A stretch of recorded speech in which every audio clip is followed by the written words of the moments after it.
Good morning, everybody. Another episode of the Keep Going podcast, Athletes Shining a Light on Mental Health, presented by Me Too We LLC. If you need merch, you need speakers, you need people to come in and make an impact, the Me Too We team is in the building. And not only that, but Zack Adamec is in the building.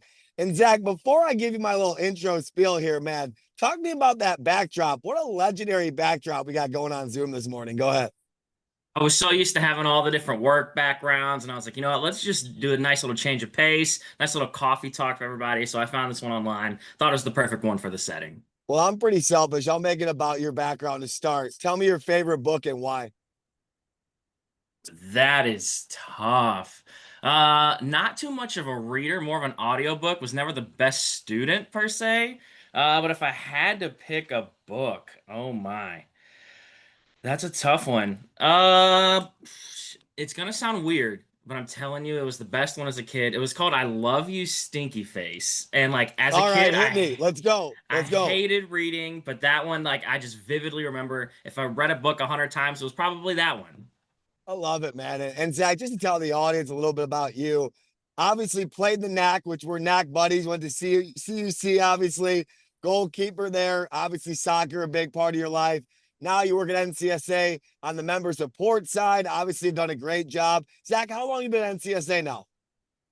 Coming up on 4 years on November 1st. Amazing, man. And obviously, following your socials, you do a lot of sporting events, you do a lot of culture stuff, man. So when you decided to come on, I was definitely fired up. But I guess my quote unquote second question for you would be tell me why you wanted to come on the podcast today. Yeah, I just overheard you talking about it. I think it might have been with Ashley, talking about the pod, and I was just like, dude, like if you ever need another guest, like reach out to me. Like I will gladly hop on. I didn't really know what it was about at first, and then this past like month or two, as this date's been getting closer, I've been trying to tune in as much as I can, and it was really more than I originally expected. I thought it might just be like a little chit chat back and forth between you and I. But there's definitely a real purpose here. Shining light on mental health. It's something that's very important to me. And so I'm very happy to be a part of this today. Yeah, I laugh, Zach. Every time I do something, I always bring my team with me. So like without Dave and Jackie, I really couldn't do this. So I'm gonna kick it over to Dave. Go ahead, Dave. Yeah, what's going on, Zach? It's going well. It's going well. Out of Louisville, Kentucky today. So it's a great place to be. Awesome, awesome. Well, we're happy to have you on here today for sure. And I'm so excited for today. And I told Pat, I was like, most of these go around like 20 minutes, and I apologize. I'm a bit of a yapper, so we might go a little bit longer than that. And I apologize ahead of time. Zach, I ain't worried. Jackie, where you at? Maine still? Yes, today is my last day up in Maine. And I appreciate Dave and Pat holding down the pod while I was off it for a week, but got to unplug while I was up there and intentionally left my phone at the house every day at the beach. And it was a great trip with my family. Yeah, I feel that. I think what I'll tell Jackie and the whole audience today, like, if we don't practice what we preach, what's the point of doing this? And I think Jackie hit me this week and was like, hey, I'm going to spend some time with family and friends. Like, do you mind? I'm like, do I mind? Like, this is exactly why we do the podcast, right? To have people do that kind of stuff, unplug, spend time with people they care about. Zach, I guess another question for you would be, who's been a big inspiration in your life, man? Like, is there someone that stood out in the sporting world, professionally, family wise? Go ahead. Yeah, I kind of have a couple of those. I think it's one of the like biggest pieces to my life is like I always tell people you need to have somebody that you're looking up to, preferably someone that you probably have contact with that you can kind of reach out to. Throughout my life, I've kind of had a couple of those growing up. It was definitely my dad. He always tried to go to every single soccer game of mine, every football game of mine. Always went to church. He's just like a nice person to look up to. Today, now at 28 years old, I call him my best friend. He's everywhere with me. As I got a little older, I'd say it was his name was Mr. Bowden. Sadly, he's no longer with us. He was our chaplain for our football team, and he always came and prayed over us before all the games. And the day before the games, we had our walkthroughs. He was always there as well. I just remember having conversations with him. And as I got a little older, I kind of fell out of my faith a little bit. And then meeting him in high school definitely kind of brought me back into it a little bit. And then kind of getting into college, I went all the way up to Chicago. I didn't know anybody. So it's kind of like a situation of how am I going to adapt? How am I going to be Zack and be kind of like fun and spontaneous. I met somebody by the name of Corey Garrity. He was the leader of our college life group, which was just an on-campus ministry group. And I was like, if I want to be like anybody, I want to be like that dude. Like he just represented everything that I wanted to be. And then I kind of went through a little stretch of not necessarily having one of those people. And then, funny enough, as you starting with working with NCSA, you start seeing like familiar faces pop up over and over and over again. And originally it was just like because of the energy. And I was like, dude, this dude, Pat, like I gotta meet him. I want to get to know this dude. And sure enough, just like the other three, I had no idea whenever I first met Pat that religion was so important to him and faith. And sure enough, he mentioned the Bible study. And I was like, dude, of course, 1, 2, 3, Pat being number 4, having a nice little faith background. So I think always having somebody to kind of like, whether it's look up to or just kind of like, dude, I want to be like that person, or I want to be like this person's energy. It's so important because if you don't have anybody to look up to, I feel like you're just like kind of coasting on your own, and there's no kind of goal for you to hit. Yeah, I want to parlay something, and obviously the faith background fires me up because Zach, for the last, I don't know, 25 or 30 years, I've known people through sports. It hasn't really been like, oh, I get to know these great people through faith and through my religion, which is amazing. But I want to parlay something. You said the faith piece is so big for you. When I look at you, though, you were a soccer goalkeeper and you were a football kicker, correct? Am I correct on this? Yeah. Kicker and punter, absolutely. Dude, so this is wild. So your whole life in sports, you've been alone, right? You've been alone out there with all the pressure. Talk about that for young athletes, man. That's tough, I would imagine. Go ahead. Absolutely. As a goalkeeper, I definitely was on the shorter side, so I don't know why I chose goalkeeper to start out with. I kind of like grew into my body a little bit later. I wasn't necessarily the most athletic either. They might have just like stuck me back there. But it was a great opportunity for me to kind of learn and develop on my own and be a little bit of a late bloomer. But that pressure, like you said, even though the ball technically has to get through 10 other people before it gets to me, if it goes on the back of the net, I'm the one that they're kind of looking at. But I absolutely loved that pressure. I loved more so the communication portion of it. Even though all the saves and the sometimes like injuries that happen with it or whatnot, like it can be fun. Like it's a little dangerous as well. The communicating with like your team, like being that last line of defense, I get to see everything out there on the field. So whether it's just communicating with my back line or even taking that next step to communicate with the midfield, or even it starts up front, like if we can steal that ball up front, no one has to worry about it on the backside of things. So that communication piece, everybody knows that I was always the loudest person on the field. My goal, obviously, was to keep a shutout, but my main goal on every game was to lose my voice. I wanted to make sure that everybody knew that I was there and that I was heard. Yeah, I'm going to Jackie. Love that. Go ahead. I love that because I was a guard in basketball and I always happened to be defending the other team's point guard. So if people behind me weren't telling me what was going on, I was going to get cooked. I mean, I probably would, it was inevitable I was going to get cooked at some point. But if I didn't have the center or another guard behind me yelling out a pick and roll or switches behind me, I wouldn't be able to do my job. So it's interesting to hear it from, if you had played basketball, you would have been doing that from like the center position. It's interesting to hear it like that. And I think the best coaches or players I ever had were the ones I heard the most.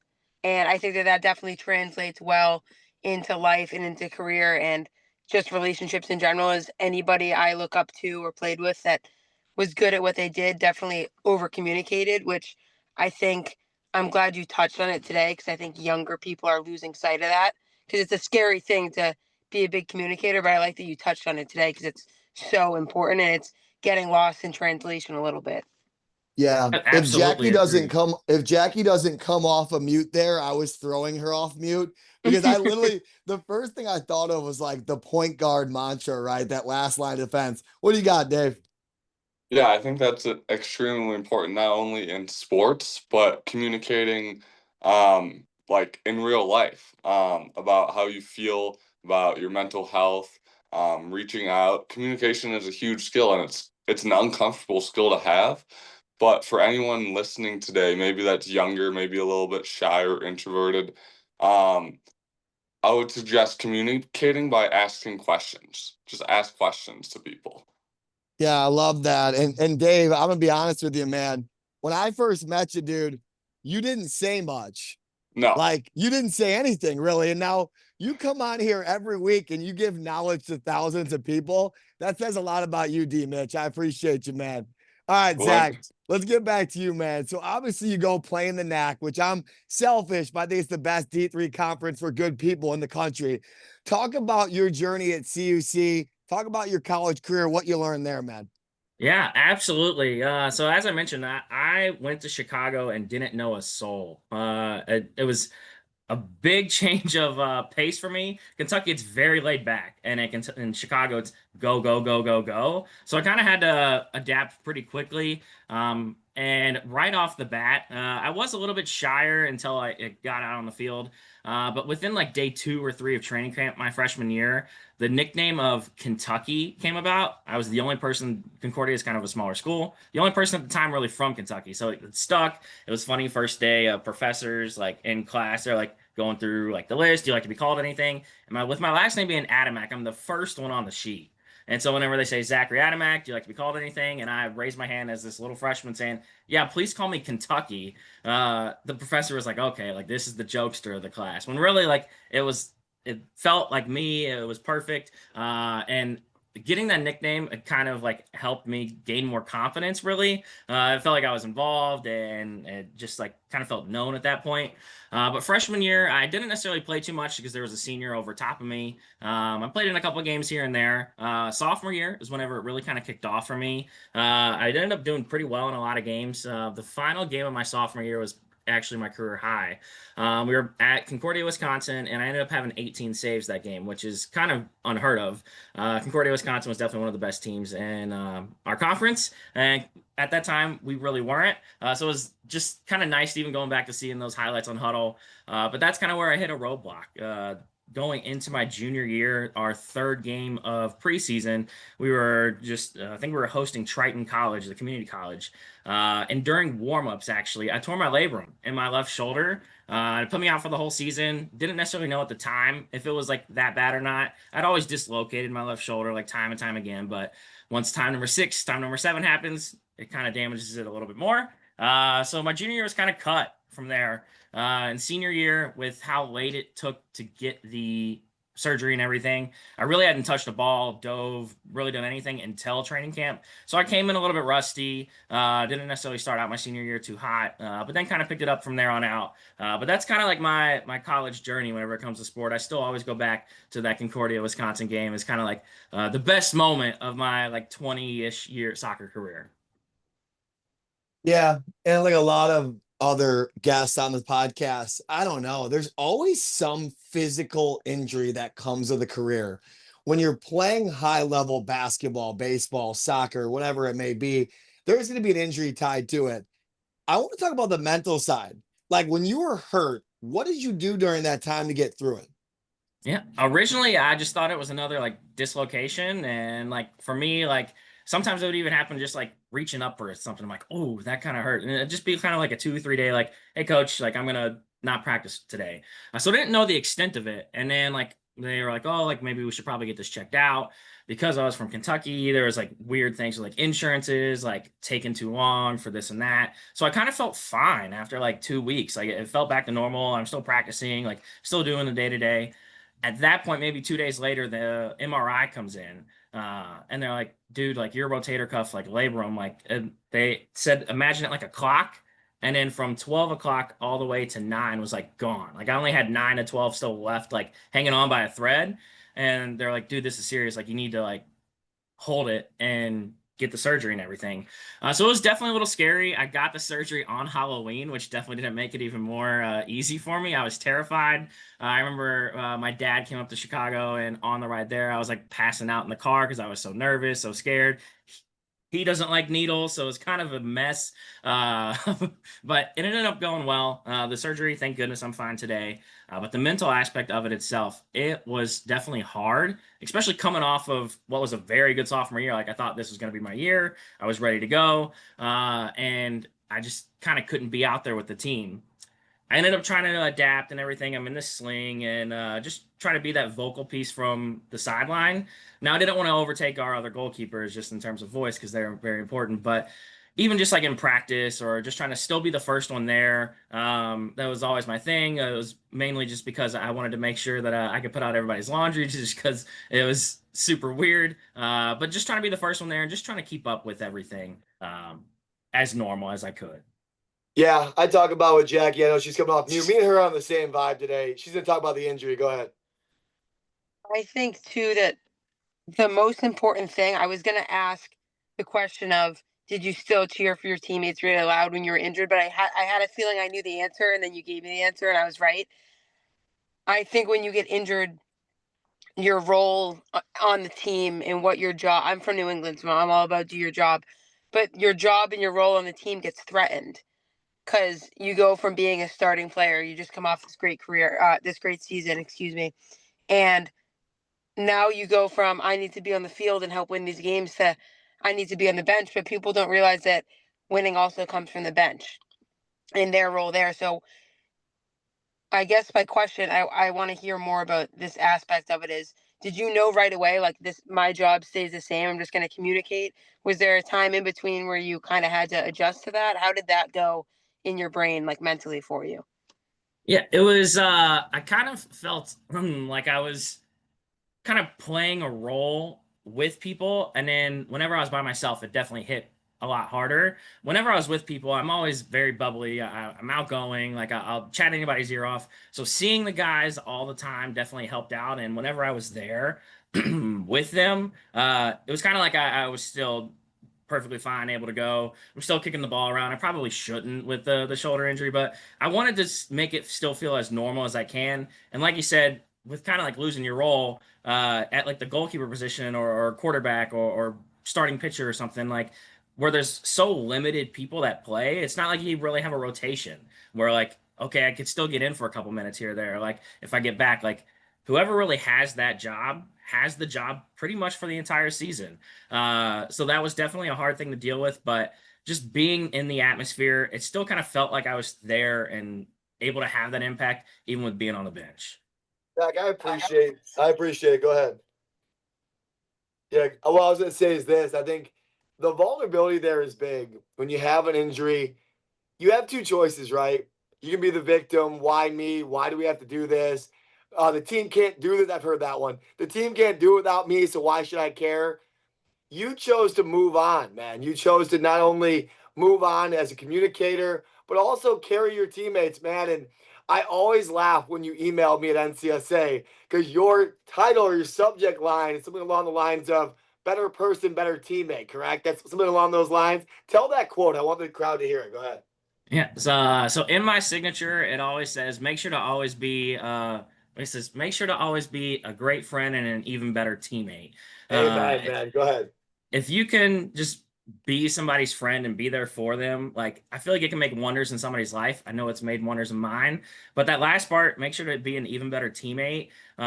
It's not that hard necessarily to be somebody's friend, but I feel like if you're somebody's teammate, you're always rooting them on. So instead of just like being friendly with somebody, like cheering them on whenever they hit their goals, even if you might not be able to hit that goal with them, like maybe it's a solo journey for them, like cheer people on, give them their praise. You never know what a small gesture like that can mean to somebody. Well, it's enough for me to bring it up today on a Sunday morning because I remember that every time you email me. Zach, what's the keep going moment in this, man? Like, where is the Zack Adamec rock bottom get to the backside of it? Go ahead.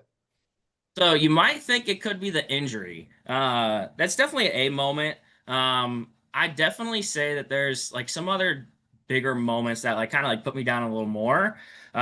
Second semester of freshman year, I got a text message from my mom saying that her and my dad were actually getting a divorce. And in the text message, a big reason of it was kind of like empty nest syndrome, which for me hit hard because I was like, oh my goodness, like I left and now my parents are getting a divorce because they realized after I was gone, maybe they didn't like love each other anymore. And for me, it felt like it was my fault. Like I needed to go back home. Like it was a big struggle. I was in a men's life group at the time, and I just like walked out of these steps. I remember just like leaning down, like kind of like bawling my eyes out. And one of my friends, Matt, came out and he was like, dude, are you okay? I got embarrassed. I kind of like started walking back to campus. Another dude named Campbell, like our tight end of the football team, came and like literally tackled me into the grass. And I was like, what's going on? We've never seen you like this. And it was definitely very difficult to deal with. Luckily, my sister came up because she knew how bad I was struggling with it. We kind of talked things out, and although sometimes I still feel like it's my fault,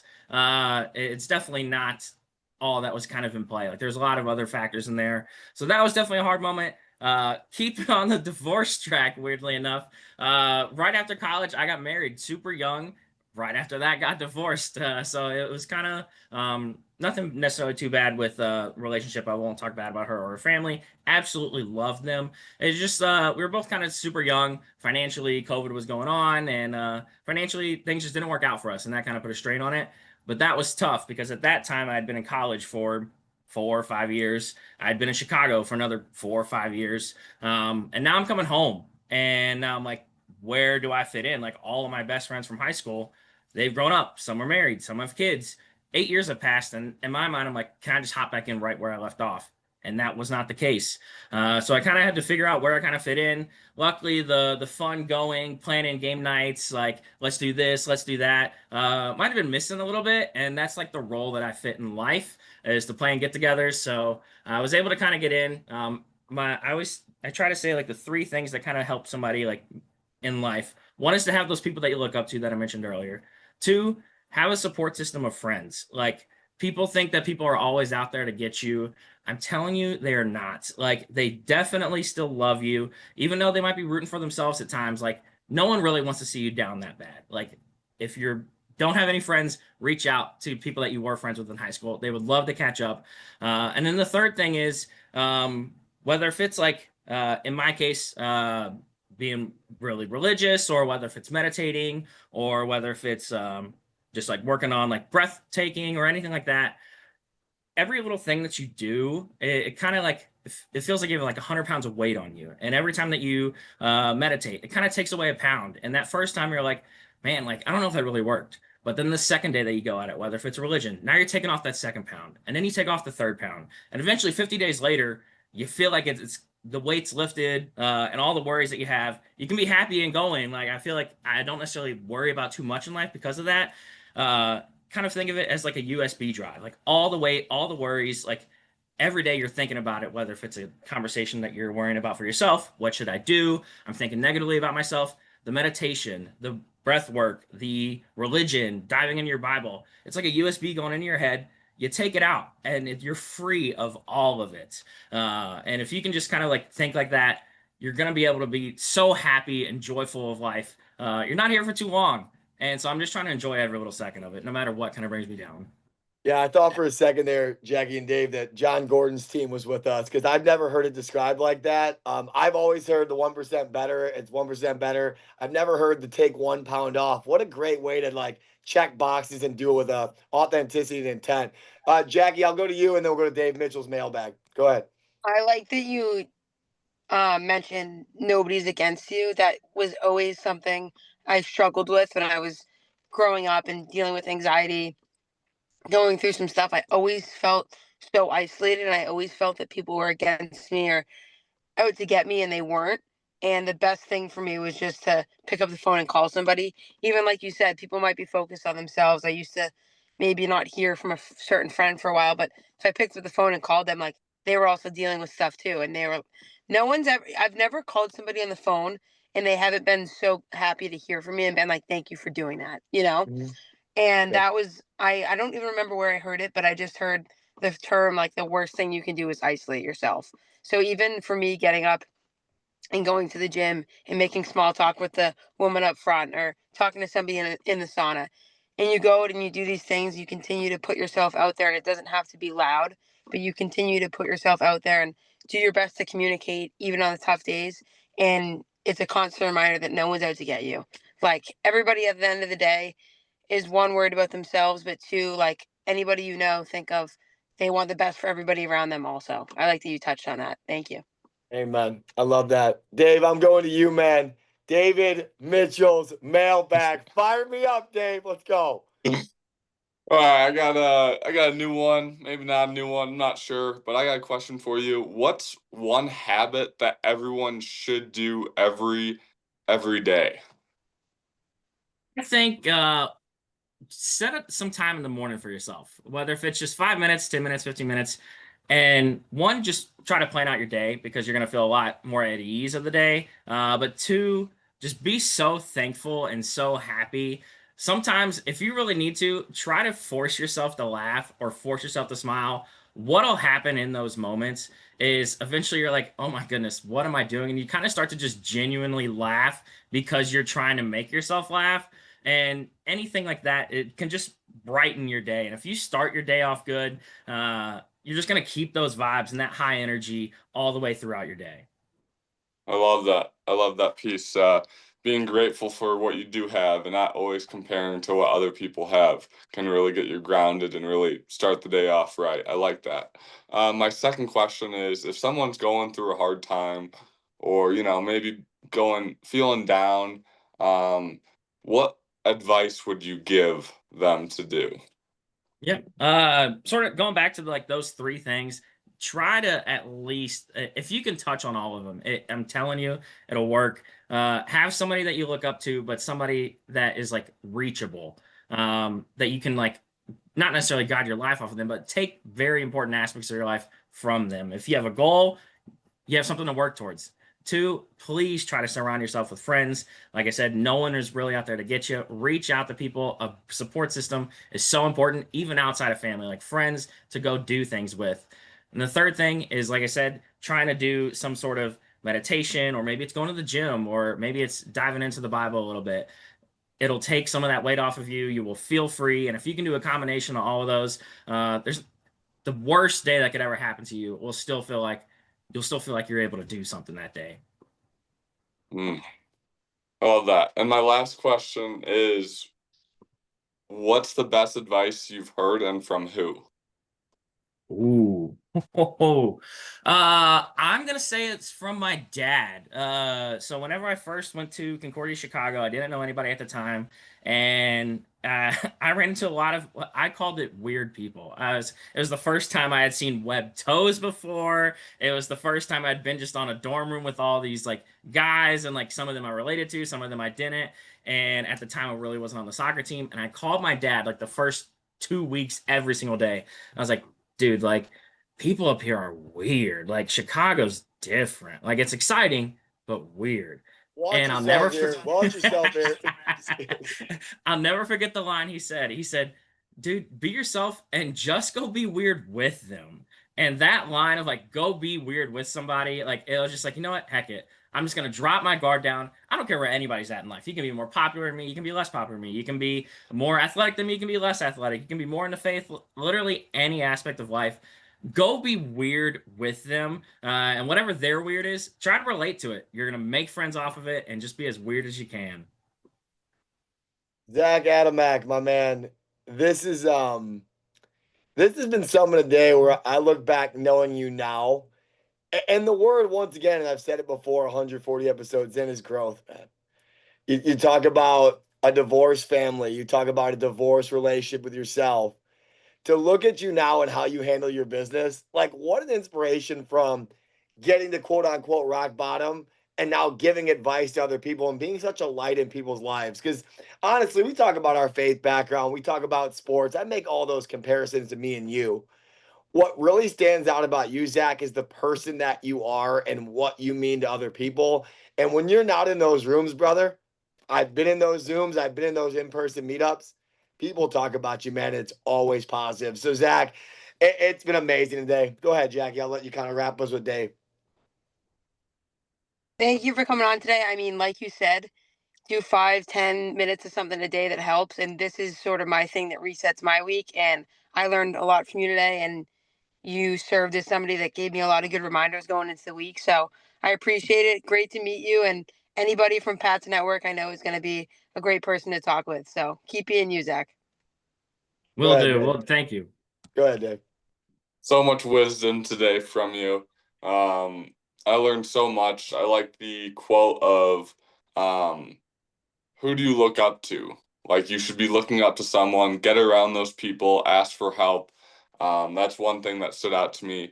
And thanks for impacting me and so many people that are going to listen to the podcast today. Thank you guys all for having me on. It was pleasure's all mine. Whenever Pat told me about this, I had to jump on. I've been watching the last couple. I've seen both of you two, as well Jackie and Dave, and all three of you. Just lights to this kind of space, and this space can very much go unnoticed at times. So happy that the three of you definitely have this platform. Love it, Zach. Well, I appreciate you, man. I will get you back to your Sunday morning. And for the 140th episode, thank you for everyone for tuning in. I've got some amazing messages on social media this week alone. It's just, guys, it gets me emotional out here in Chicago. Like, I love being with you guys every week. And above all else, keep going, everybody. Let's have a great week. Thanks, everybody.